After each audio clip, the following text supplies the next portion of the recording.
శ్రీకర్ ఏ తప్పు చేయలేదని మనం నమ్ముతున్నట్టే కోర్టు వాళ్ళు నమ్మాలంటే మీ మీద దాడి జరిగిన ప్రదేశానికి వెళ్ళి మరికొన్ని ఆధారాలను సేకరించాలి.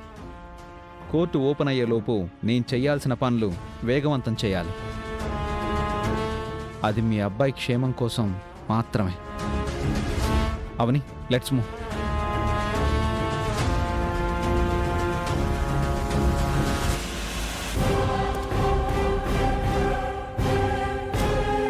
మన కళ్ళ ముందు నుంచే మన కోడల్ని వాడు ఎలా తీసుకువెళ్ళిపోతున్నాడో చూడండి. శ్రీకర్ లోపలున్నాడు కాబట్టి ఏమీ అనలేకపోతున్నాను. అయినా వాడికి కాదు, దానికి సిగ్గుండాలి. ఆధారాలు సేకరిస్తారట. ఆధారాలు అదో వంక.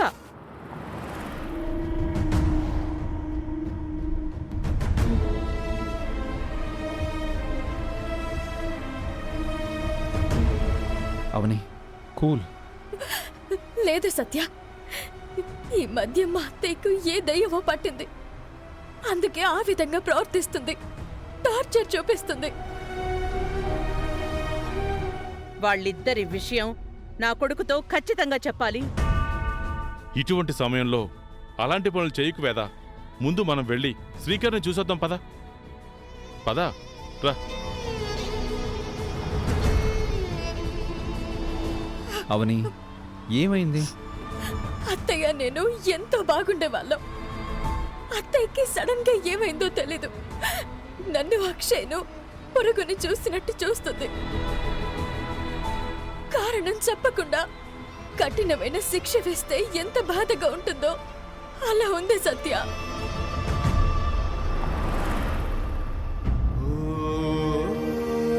శ్రీకర్,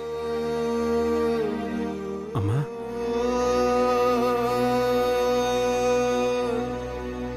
అమ్మా, ఏంట్రా నీకీ పరిస్థితి?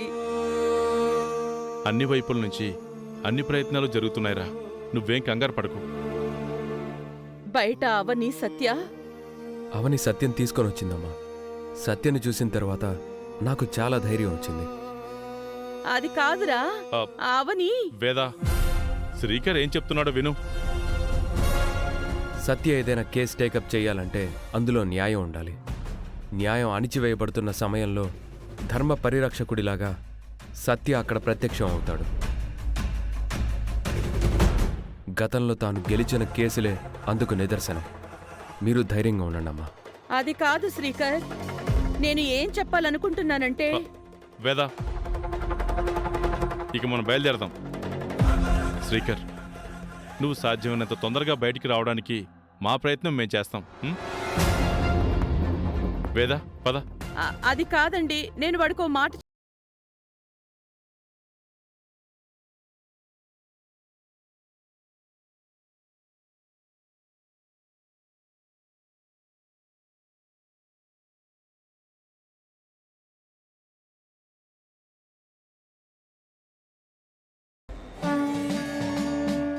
పూజారి గారు, చెప్పమ్మా. మీరు చెప్పిన విధంగానే 2 రోజులు గుడిలో ఉండి దైవసేవ చేసుకోవడానికి మేమొచ్చాము. నాన్న క్షేమంగా బయటికి రావడం కోసం పూజలు నిష్టగా చేసుకుంటాను. ముందుగా ఏం చేయమంటారో చెప్పండి. గుడి ప్రాంగణాన్ని గంగతో శుభ్రం చేయాలి. తర్వాత అమ్మవారికి పూజ చేయాలి. ఆ తర్వాత కటిక నేల మీద అమ్మవారి ప్రసాదాన్ని పెట్టుకుని తినాలి. సాయంత్రం వరకు ఈ కార్యక్రమాలన్నీ చేసిన తర్వాత అఖండ దీపం వెలిగించి దాని చుట్టూ ప్రదక్షిణలు చేయాలి. సరేనా? సరే పూజారి గారు. అక్షయ, నా వల్ల ఏమైనా అయ్యే పనులుంటే చెప్పు. నాకు చెప్పడానికి మొహమాట పడకు. సరే చింటూ, నువ్వు వెళ్ళి నీళ్లు తీసుకురా. ఈలోపు నేను బూజలు దులుపుతుంటాను. సరే.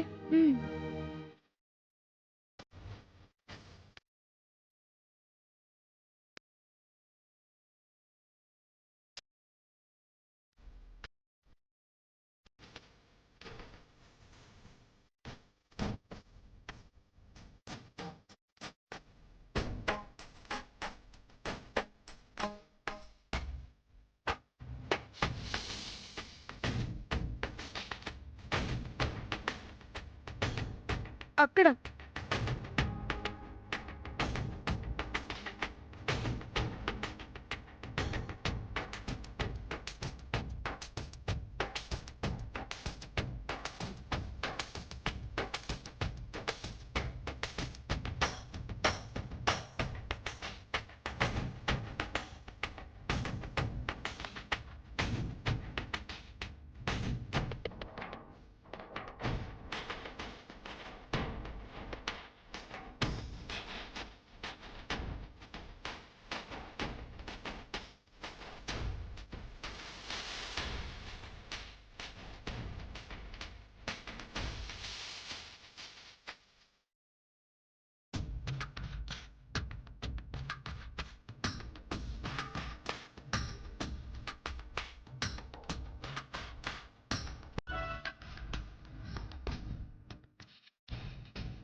అమ్మా, నాన్న బయటికి రావాలంటే వికాస్ అనే అతన్ని నాన్న చంపలేదని రుజువు చేయాలి. ఈ విషయంలో మాకు సహాయం చేయాలమ్మా.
ఇంత హైట్ నుంచి వికాస్ పడి చనిపోయాడే అనుకుందాం. ఒకవేళ అదే నిజం అయి ఉంటే శ్రీకర్ ఇక్కడికి వచ్చే సమయానికే తన డెడ్ బాడీ ఉండాలి కదా.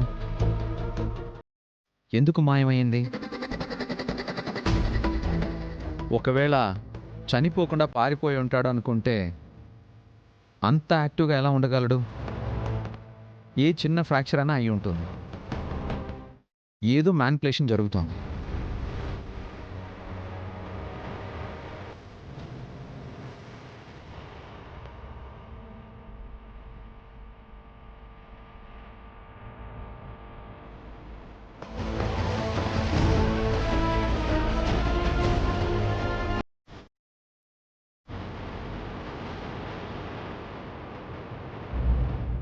ఆ శ్రీకర్కి శిక్ష పడాలంటే నా గురించి ఎవరికీ తెలియకూడదు కాబట్టి నేను కొన్ని రోజులు బయటకు రాకూడదని నిహారిక చెప్పింది. నేనేమో ఒక చోట కుదురుగా ఉండే రకాన్ని కాదు. అనవసరంగా ఇలాంటి సిచ్యువేషన్లో ఇరుక్కున్నానేంట్రా నాయన.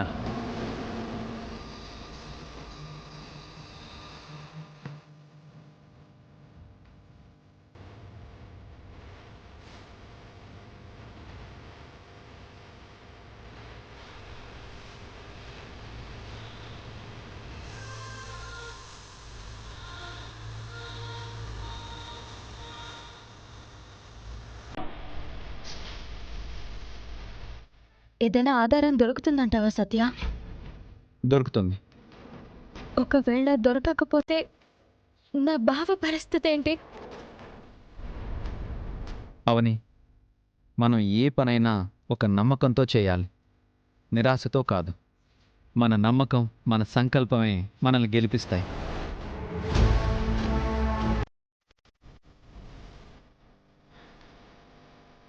ఈ లోకాన్ని నడిపించేది ఒక శక్తి అని, ఆ శక్తి మంచి వాళ్ళకి అండగా ఉండడానికి ఏదో ఒక రూపంలో వస్తుందని నేను నమ్ముతాను.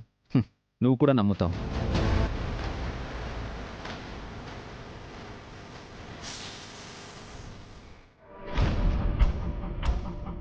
సో మనకు మంచే జరుగుతుంది. You don't worry.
ఇది నా వెంట పడుతుందేంటి?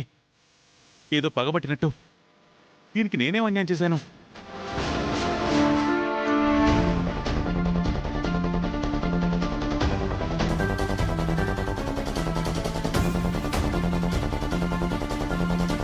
సత్య, అటు చూడు, ఎవరో పరుగున వెళ్ళిపోతున్నారు.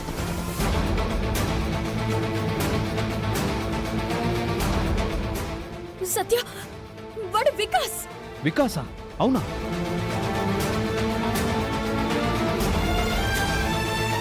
వాడు చనిపోలేదు సత్య, బ్రతికే ఉన్నాడు. సరే అయితే పట్టుకుందాం పద.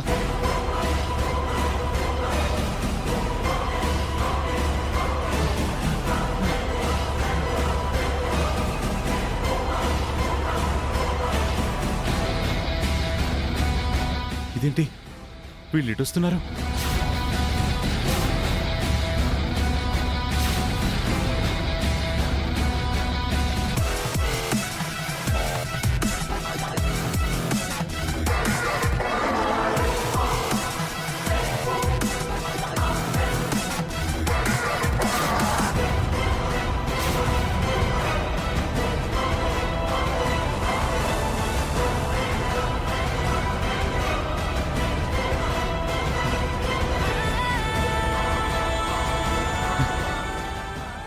నేను ఈ అడవిలో దాక్కుని ఉన్నానని కనిపెట్టేసి నా గురించి వస్తున్నారా? వీళ్ళకి నేను దొరకకూడదు.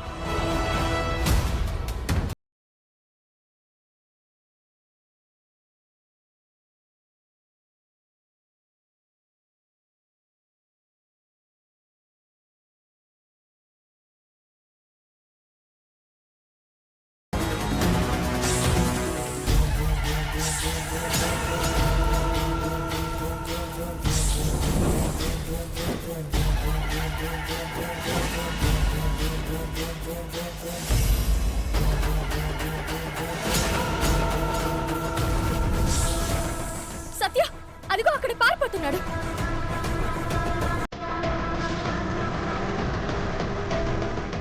రేయ్ వికాస్, రే ఆగు.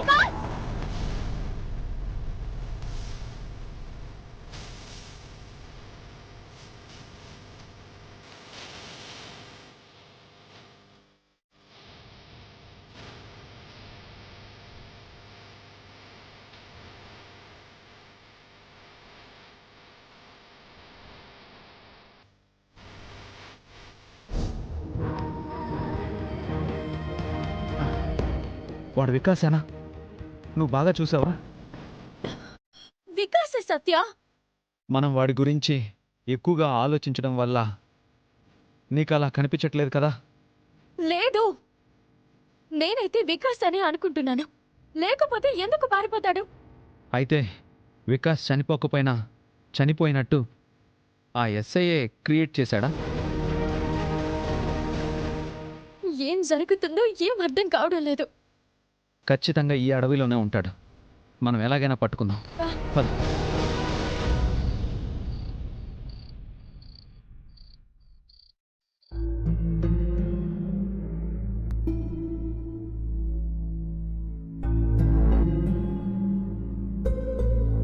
పొద్దున్ననగా బయటికి వెళ్ళింది.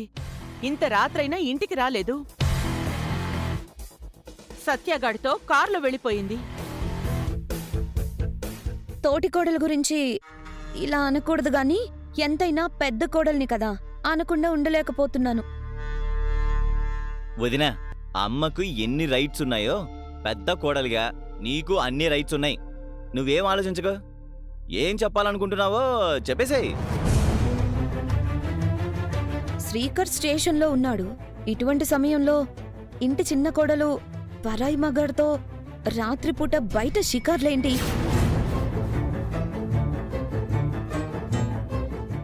అవని సత్యతో బయట తిరుగుతూ ఉండడం మన బంధువులెవరైనా చూశారంటే మనకెంత పరువు తక్కువ చెప్పండి.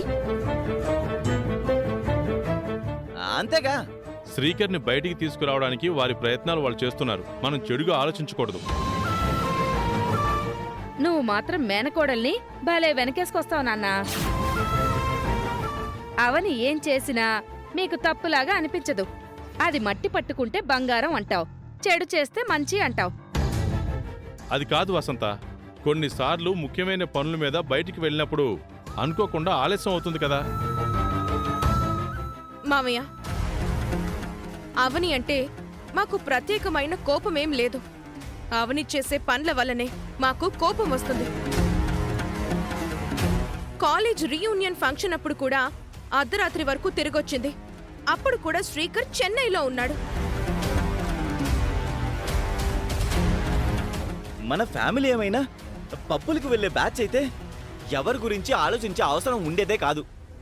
సంప్రదాయం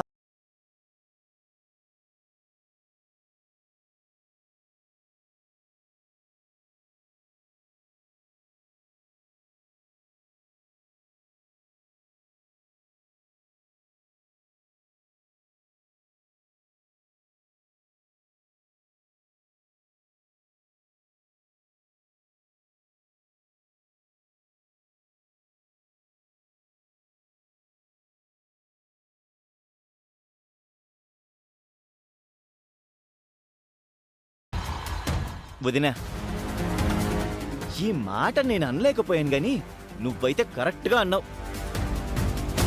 ఇంత నిక్కచ్చిగా మాట్లాడే నీ కార్స్ అయిన భార్య దొరకడం మా అన్నయ్య చేసుకున్న అదృష్టం. అవని సత్యతో వెళ్లడం, అక్షయ పూజలంటూ వెళ్లటం మన ఇల్లు ఎటుపోతుందో అర్థమే కా.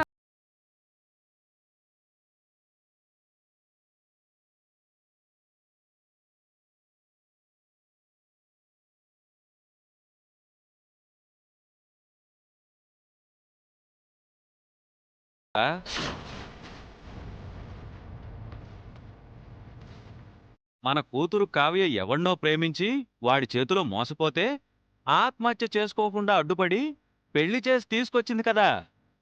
అటువంటి అవనికి కుటుంబ బహిష్కరణ శిక్ష పడాలా? కాపురానికి వెళ్ళిన కూతురు వరకట్న వేధింపులతో ఇంటికి వచ్చేస్తే అత్తింటి వాళ్లకు బుద్ధి చెప్పి కాపురం చక్కదిద్దింది. అందుకు కొరడా దెబ్బల శిక్ష పడాలా?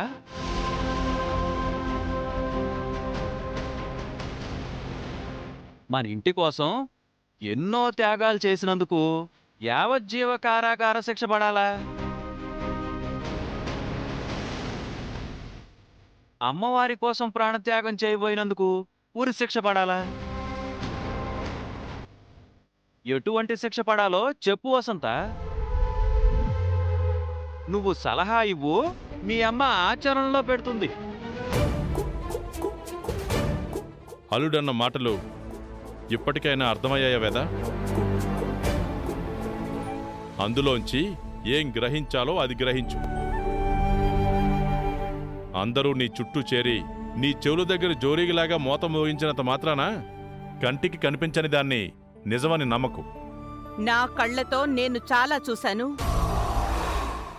అందుకే అవనిని మీ మామ అల్లుళ్ళు వెనకేసుకొచ్చినట్టు నేను వెనకేసుకు రాలేను. అవనికి ఎటువంటి శిక్ష పడినా తక్కువవుతుంది పెద్దిరాజు. బావా, వ్యాసం రాసినట్టు ఎంత ఉపన్యాసం ఇచ్చావు, సరిపోయిందా?